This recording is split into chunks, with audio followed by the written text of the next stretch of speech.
Time check, 12:42 na ng tanghali. So narito tayo ngayon sa harapan ng Quezon City Memorial Circle sa may City Hall. Tara, alamin natin yung ganda nito sa ilalim. Let's go. Dadala natin yung bisikleta natin. Yan. So ang kagandahan dito, meron daanan ng bike. Daming mural. Ayun, no? Ito na yung pina-update nila na daanan. Underpass dito sa ilalim, papunta sa kabila, sa circle. Tatawid tayo na circle, no?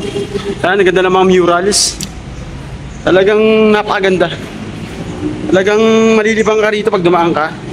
Kahit bisikleta pwede kasi may daanan ng bisikleta. Ayan, may daanan ng bisikleta. So tingnan natin. Yan. Ganda. Ito ang proyekto ng Lungsod Quezon.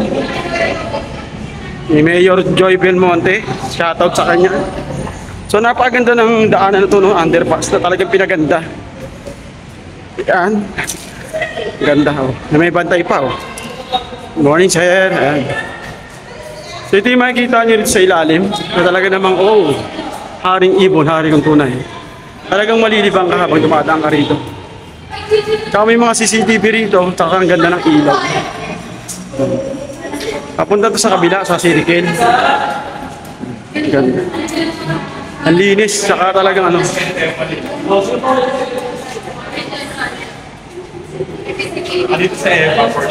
Alam ko lang na itong planeta ay walang kapalit, dapat ingatan. Kapag nasira, sino ang kawawa?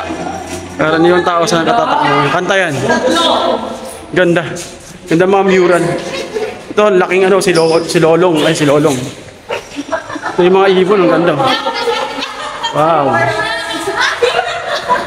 Ganda. Hindi na mga estudyante. Ayan ang ano, Quezon City Paradiso, ang tawag dito. Ayan mga kadiop, narito tayo sa Quezon City Under Paradiso, bigyang daan ng kalikasan. Saan talaga namang pinaganda nila yung daanan ito. Okay, ito na yung palabas. Ganda rin sa bisikleta kasi meron siyang ano, daanan. Paunahin natin yung mga estudyante. Natutuwa sila pag dumadaan sila kasi nga ang ganda. Bukod sa malinis na, malilibang ka pa. Ito yung access ng bisikleta, kung may bike kayo, ayan. Accessible talaga siya. Hello! Ayan. Ganda, di ba? Pwede kayo mag-ano dito, picture-picture. Saka libre lang yung pagdaan dito, kaya maganda. Ayan. So, ito lang. Maliit lang siya pero solid naman yung ganda. Bawal ka tumambay ito, dadaan ka lang. Yan. Kahit sa sandaling oras, napasyal ko kayo dito sa circle. Balik doon tayo galing, may elevator pa nga. Doon sa kabila. Doon na sa ilalim dumaan. Okay, yan yung Quezon City Hall. So, narito na tayo sa circle. Ayan. Circle.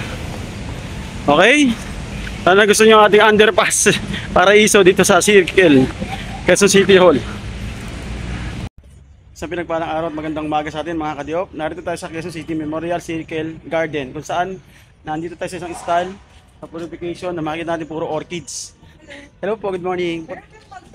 Meron po doon po sa loob po, ask mo kayo. Magkano mag-berry? Tanong nyo po doon sa may counter. Ayan po, ayan guys. Ito po yung orchids, bali ano po to, tatlo 500. Tapos meron ditong napakagandang orchids, eh, no? Kaganda, oh. So meron pa rito. Ito pala is mulberry. Ang ganda ng mulberry na nila.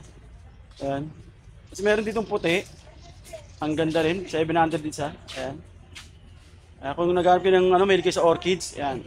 Sabi ni Kuya, yung taga-bantay, isang buwan bago malanta ang orchids. Tapos, every 3 months, sumutubo uli siya. So, napakaganda. Alagaan ng orchids. Okay? Sana nagustuhan nyo ang ating mamasyal dito sa circle. Talaga namang nililibot ko kayo dito. Ayan. Puro orchids. Mahilig kasi tayo sa bulaklak, kaya napadaan tayo rito. Okay? Hanggang sa susunod, maghanap pa tayo ng ibang ano rito. Bilihan ng bulaklak. Let's go! Narito pa rin tayo sa GS Garden, no, sa circle. Kung saan na yung mga halaman, shade plant, silum, safe plant or welcome plant. Ayan, pwede yan sa pintuan. Dwarf anahaw, yan mababa. Coffee purple, dwarf atroyum, ang dami. Chinese evergarden, peace lily, red siam, dami doon yung Carmen. variegated, triangular. Dito malalaman nyo lahat ng mga halaman na hanap nyo. Dwarf, melendres, yan. Araucaria. Ang daming halaman na may mga pangalan na. Kaya kung hindi nyo kakabisado yung mga halaman, punta lang kayo rito, makikita nyo yung mga halaman na yan. Copia, white, enjoy photos, yan. Meron pang enjoy photos. Picture sir ah. Picture lang, ayan. Cobra earn. Ang daming mga klase niya. Tapos bone, cell, yan. Marami siya yung ano, meron silang seedling vegetable yan. Kung bibili kang talong, sili, labuyo, tomato, dito pwede kayo bumili, papaya, okra, yan. Talagang nandito na lahat ang hahanapin nyo. Kung magtatanim kayo, yan. Stall number 3, Nieves Fernandez. Yan, may cellphone number yan. Okay. Masok tayo rito kasi nag-iikot-ikot tayo dito sa circle, sa garden. Kasi marami tayong gustong alaming mga halaman, yan, bulaklak, na talaga namang bago sa ating mga paningin. Kaya kung naghahanap kayo, dito lang yung circle. Ito yung hinahanap yung swerte, money tree, na talaga namang ang ganda ng pagkakagawa. Oh. Parang tinakatalintas siya. Oh. Yan, money tree. Money na. Rubber plant. Ito yung mahal na, na halaman, rubber plant. Mayroong rubber yan, yung dagta niya. Yan yung kamatis, yan. Talong. So marami yung money tree. Oh. Kuya, magkano yung money tree? Ayun, ang ganda. Depende sa size. Magkano yung money tree? 20 lang? 250? 250? 150. Ay, 150? Sayang. Lumalaki pa yun, no? Kagaya nito, no? Laki. Depende sa laki, no? Ayan. Sarap sanang mag-alaga niya. Kaso lang, mahirap din siguro mag-alaga niya. Nandito, pupunta na kayo dito, bumili kayo ng mga pananim. Dito lang yung circle sa loob. Okay? Balikan ko kayo mamaya. Magmula doon sa QMC Garden Center, dito sa tapat, narito yung playground. Pumunta tayo sa playground. Ayan. Playground. So ayun, makikita nyo dito maraming palaruan, mga upuan. Ito, nasa likod natin yung mga pwede kang mag-picnic sa pamilya mo. Ayan. Napakaganda. Siguro pag Sabado Linggo, daming tao rito pag weekend. Ayan. Yung damo niya, hindi siya totally damo. Ano siya, artificial. Okay? Kaya magpapasyal kayo ng pamilya, family bonding yan. Punta kayo rito. Pasyal nyo yung anak nyo malapit lang. Circle lang. Okay? Iibot pala tayo dito sa circle. Sa likod ng playground, narito yung mga exercise and mga man-made na exercise. And mula doon, mamimili lang kayo. Nandiyan naman yung station kasi Chinese eh. Kaya hindi natin mabasa kung saan, para saan. Ito, ayan. Hanggang doon yan. Pwede kayo mag-exercise pagkatapos mag-jogging. Yan. Kasi dito maraming jogging dito sa circle pag umaga. Yan. Kasi dito maraming mga upuan. Ito yung circle talagang napakaganda naman. Hello, shout out. Yan. Dito tayo. Yan. Kasi ito naman, dito badminton nata to. Tama, badminton to. Badminton area to. So marami kang pwedeng gawin dito sa circle. Na talaga namang malilibang kayo ng pamilya mo, ng barkada mo. Na talagang sarap dito tumambay. Lalo ngayon hindi ka na mainit kahit tanghali na, mag-aalauna na. Malaki tong circle na to. Tsaka matagal na rin to. Pasyalan to dito sa Quezon City. Ito yung pinaka-landmark. Hindi ka taga Quezon City pag hindi mo alam to. So lalabas na tayo. Dito sa labas marami tong food court, mga kainan. Kaya hindi kayo magugutom, magdala lang kayo ng pera. So bibili tayo mga kain natin. Medium, large. Kain tayo rito ng lomi. Masarap ata yung lomi rito. Try natin yung lomi nila. Sarap. Ano mga pagkain dito? Dami oh. Namili lang kayo pagkain. Gutom na ako. Price. Kikain muna tayo. Balikan ko kayo mamaya.